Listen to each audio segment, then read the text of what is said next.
Assalamu alaikum. As we said before, there are 4 goals that you can achieve in your introduction. The first one was discussed in the previous video, which is how to attract the attention of your reader. The remaining 3 goals will be presented in today's video, and they are presenting your main topic and shedding light on the main ideas, and finally providing your opinion if you are asked to do so. So let's watch. Now we're going to discuss presenting the main topic. Presenting the main topic of the essay is important because you need to let the reader know from the start what this essay is going to be about. So your main topic is usually based on the question that you're provided in the exam. As a result, presenting the main topic simply means paraphrasing the question. We've illustrated paraphrasing in lesson 5 before. You can practice paraphrasing this question to create a good introduction. Go ahead, do that. Okay. Take some time to read it. Some people say that the best way to improve public health is by increasing the number of sports facilities. Others, however, say that this would have little effect on public health and that other measures are required. So go ahead, take some time, please. Get a pen and a piece of paper and actually write. You have to write. You can't just watch. Write your own introduction. Paraphrase this part. Okay, I'll give you 1 minute to do that.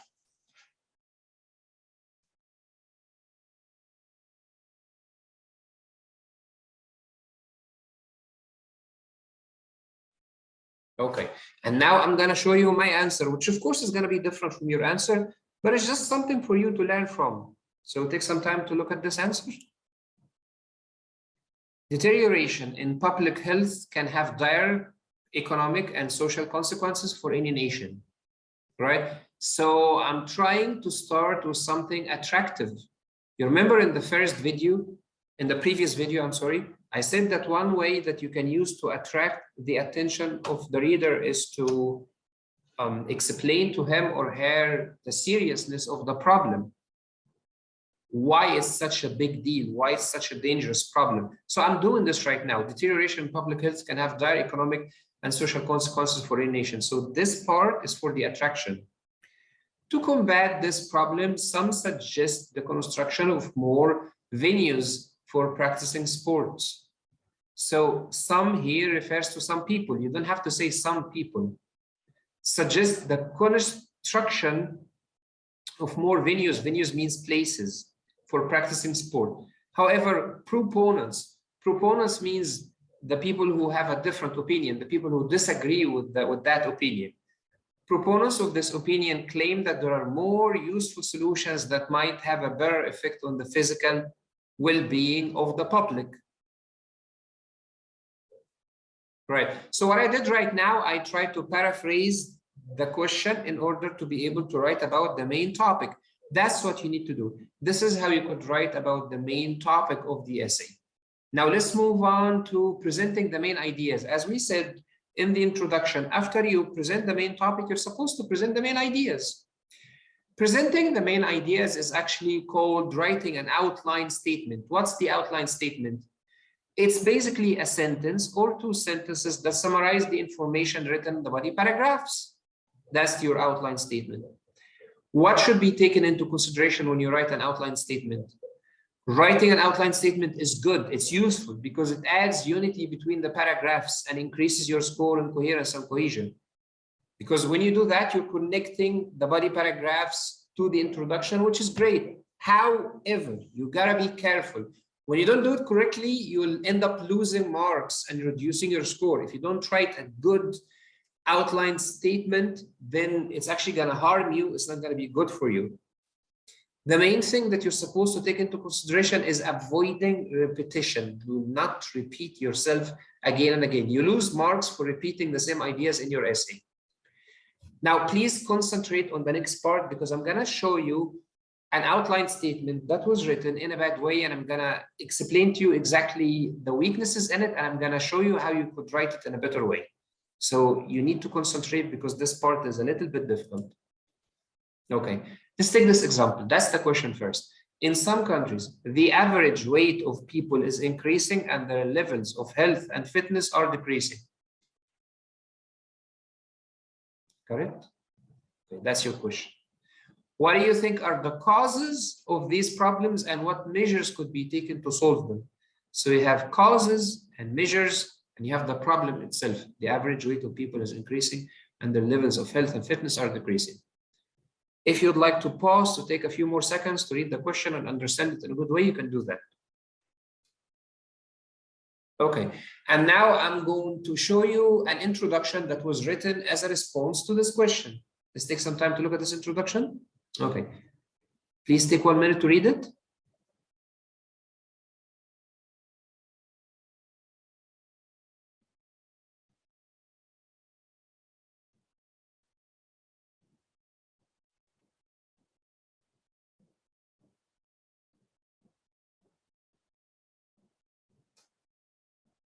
Okay, I am now going to explain the problems in this introduction, the weaknesses in this introduction. And perhaps by now you have identified some of these weaknesses, but I'm going to show them to you anyway. So this introduction has 3 sentences. This is the first one, number 1, and then number 2, and then number 3. You have 3 sentences here. Let's analyze the 3 sentences and find out exactly what is wrong with them. Okay. So the introduction is mainly trying to achieve 3 targets. Number 1, presenting the main topic in the first sentence. Number 2, explaining the causes of the problem in the second sentence. And number 3, providing solutions in the third sentence. That's what's happening here. Okay, let's look at the first sentence, presenting the main topic. There's nothing wrong with it. It's a good sentence. It goes like this. It has become clear that the average body mass index has surpassed all reasonable numbers in the recent years, while well-being and fitness have deteriorated. Nothing is wrong with this sentence. It's a good sentence. So the main topic has been presented in a good way. Okay, then where is the problem? Where are the weaknesses? I'll show them to you right now. Okay, now let's move on to the second sentence in which we're explaining the causes of the problem. Obviously, this is mainly caused by the rising consumption of unhealthy foods as an alternative to pricey, under-advertised healthy options, combined with the lack of sport-related facilities as customized by schools. Okay. Here you can see all the weaknesses. This was written as a response to the question, what do you think are the causes? Because we're asked to do that. Okay, what's wrong with that? I'm going to show you exactly what is wrong with this sentence. Okay, in this sentence, the writer explained why people are becoming fat. It's because of the rising consumption of unhealthy foods. Perfect, good, no problems, no weaknesses. After that, the writer is explaining why there is a rising consumption of unhealthy food. Why? As an alternative to pricey, under-advertised healthy options. And now this is bad. I mean, we shouldn't do this. We're not required to do that. I'll explain to you why. It's enough that you are explaining the main problem. The main problem, as we said, is the deterioration of people's health, right? Why? Because of the rising consumption of unhealthy foods. Now, you don't need to explain the explanation. You just need to provide one explanation to the main problem, but do not explain the explanation. This is too detailed. Any details can be provided in the body paragraphs, not in the introduction. This is not the function of the introduction. Let's continue. The solution is not to over-explain in the introduction. It's enough to just explain why people are becoming obese, but we don't need to explain why people are increasingly eating unhealthy food. At least not in the introduction. This should be done in the body paragraphs. And there's another problem. In this part, combined with the lack of sport-related facilities as customized by school routes, the writer is trying to provide another reason why people are gaining weight. Why? We mentioned the first reason, which is the increased consumption of unhealthy food. And the writer is mentioning another reason. Good, no problems. I don't have any problems. You could mention 2 reasons. That's okay. That's actually great, which is the lack of sport-related facilities. No problems with that. However, the writer is also trying to provide examples of sport-related facilities as customized by school routes. You don't provide examples in the introduction. You don't do that. So any examples should be written in the body paragraphs, not in the introduction. Okay. The third sentence in the introduction was written like this. To solve these problems, governments have to reduce the prices of healthy food with an emphasis on advertisement campaigns in addition to providing routes for bicycle riders. This sentence was written as a response to the question, what measures could be taken to solve them? So we have to write this sentence. But what's wrong with it? I'll tell you what's wrong with it. It's enough for the writer to state that the government is the one responsible for fixing the problem. Great. However, the question, what exactly should the government do, can be answered in the body paragraphs. As a result, we can see that the part to reduce the prices of healthy food with an emphasis on advertisement campaigns in addition to providing routes for bicycle riders doesn't really belong to the introduction. It belongs to the body paragraphs. So this part needs to be removed. Okay. Based on all the points that I mentioned, the introduction can be rewritten as follows. Take some time to read it.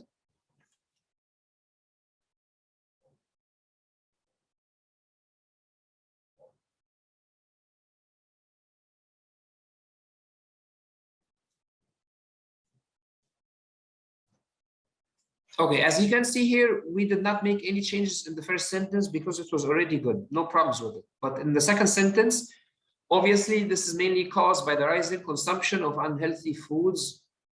That's it. And we didn't explain why there's a rising consumption of unhealthy foods. This explanation will be included in the body paragraphs. Combined with the lack of sport-related facilities, we did not provide examples of these sport-related facilities. This will be done in the body paragraphs. To solve these problems, governments can step in and take serious measures. We didn't exactly mention what the governments can do. This doesn't belong to the introduction. It will be explained in the body paragraphs. This way you have a perfect introduction. Now, when it's time for you to write the body paragraphs, you'll have plenty of things to write about. You can explain why people eat unhealthy food. You can do that. You can provide examples of sport-related facilities. You can provide examples of measures that could be taken by the government to solve the issue. This way, your outline statement can link the introduction to the body paragraphs in a good way, and you will not fall into the trap of redundancy. I hope this was useful for you. Okay. We said that when you write the introduction, you're supposed to achieve 4 goals. The first one is attraction. We discussed that in the previous video. The second and third are presenting the main topic and then presenting the main ideas. And now we're going to talk about providing your opinion when you're asked to do that. In some cases, you are asked to illustrate your opinion regarding the main topic. Look at this example is taken from Cambridge 13, Test 1, General IELTS. In some areas of the United States, a curfew is imposed in which teenagers are not allowed to be out of doors after a particular time at night unless they are accompanied by an adult. What's your opinion about this? So the question is directly asking you about your opinion. This means that you have to provide your opinion. You don't have a choice. And when you have to provide your opinion, it needs to be written in the introduction. Okay. But in some other situations, you are not asked for your opinion. So your decision to write your opinion is up to you, actually. You may write it or you may not write it. Like this example, taken from Cambridge 15, academic IELTS. In some cultures, children are often told that they can achieve anything if they try hard enough.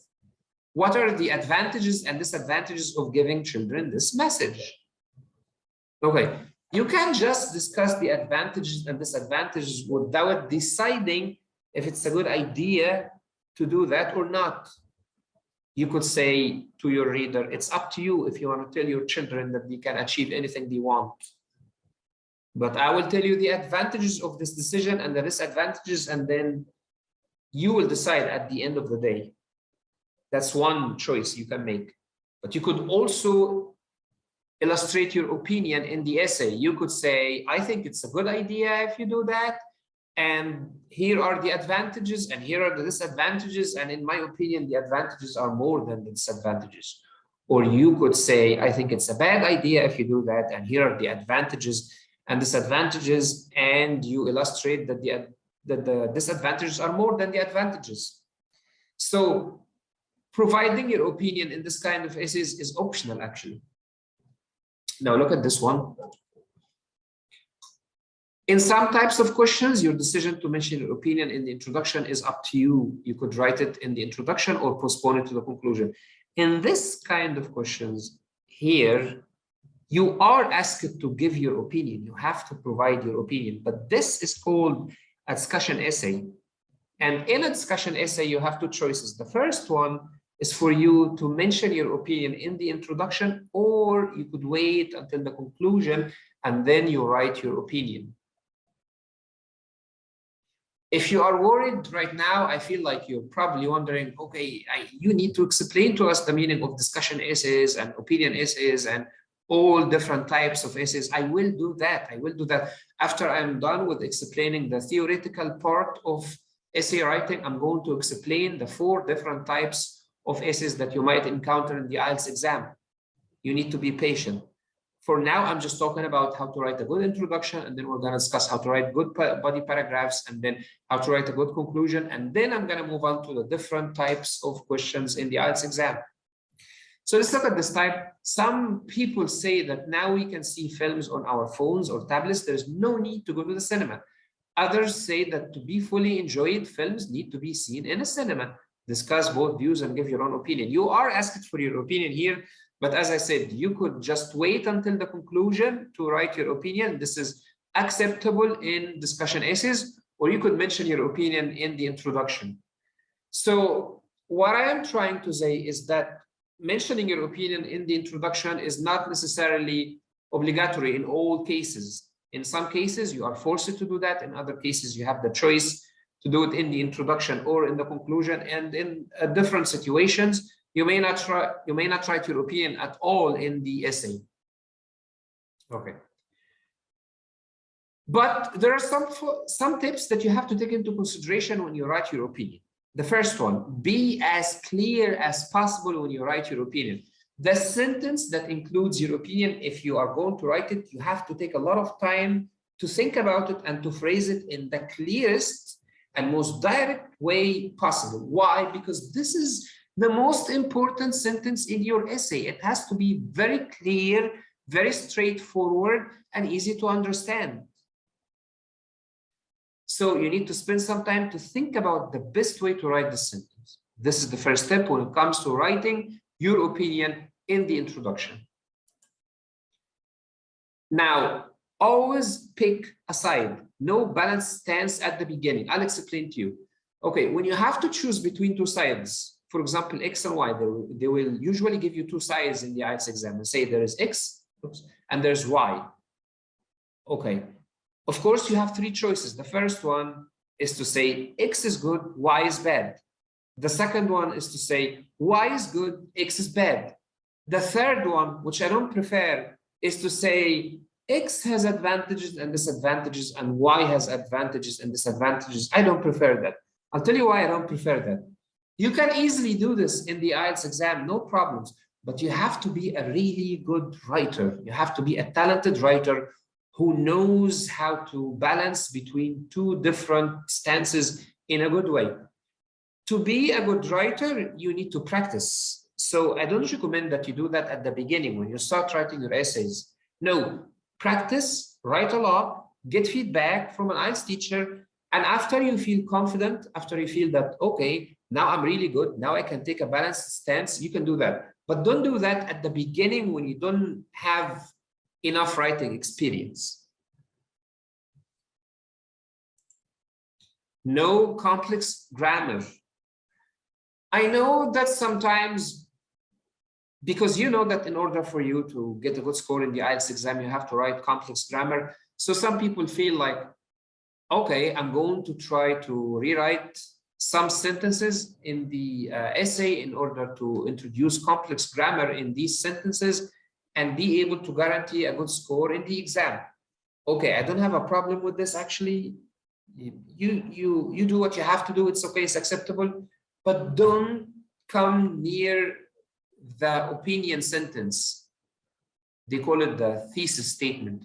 Don't come near it. Don't do that. Because sometimes when you use complex grammar, it affects the clarity of the sentence. It makes it a little bit difficult to understand.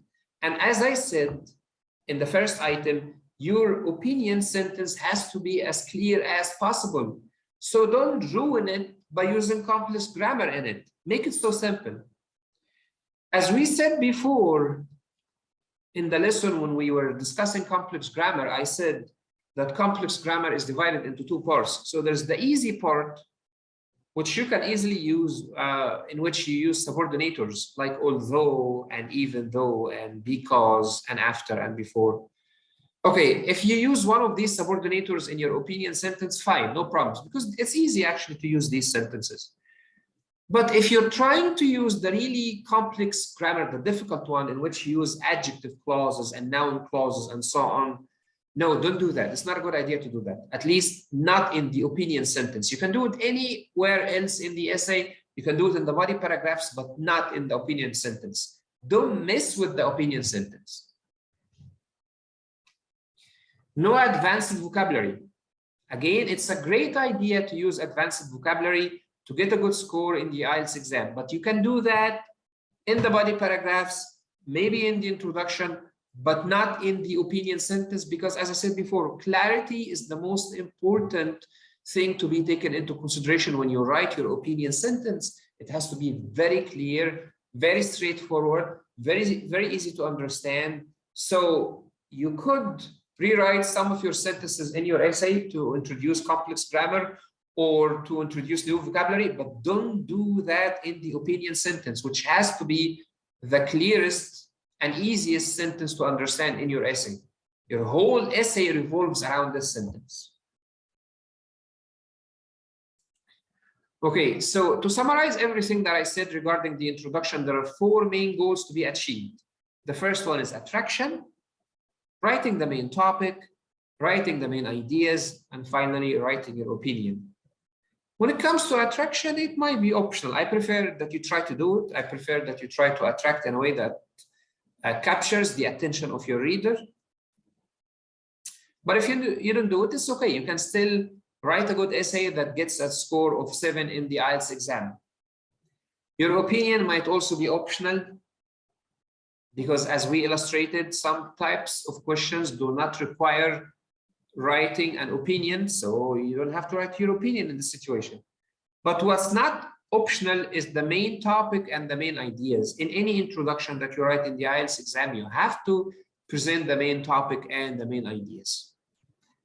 I hope today's lesson was useful, and I'm going to see you in the next lesson, inshallah. Have a nice time. Goodbye.